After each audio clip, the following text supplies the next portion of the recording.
So today's interesting question is what you have to do. You have to delete the starting node of a linked list, which you can see right now. And head pointer is pointing to 71.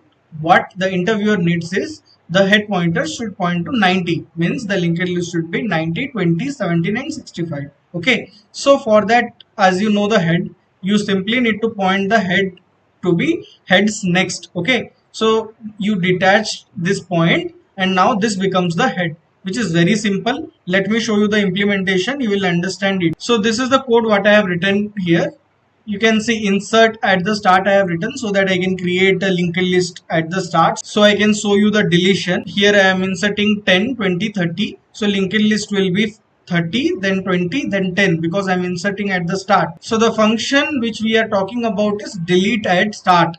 So here I am checking a edge case. Whenever the head is null at that time, we cannot delete anything because the head itself is null. So at that time I'm simply returning, okay.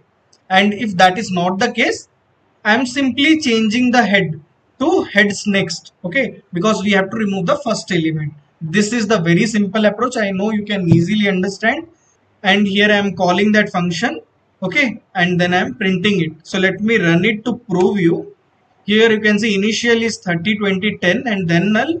So after removing the first one, it becomes 20, 10 and null. Okay. So if you like my approach, you can go to my channel and subscribe if you have not subscribed.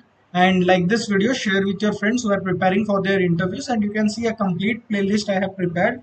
If you are preparing for your interviews, you can go here and check it out. And if you are only interested in linked list, you can go here and check it out. So let's meet in the next video.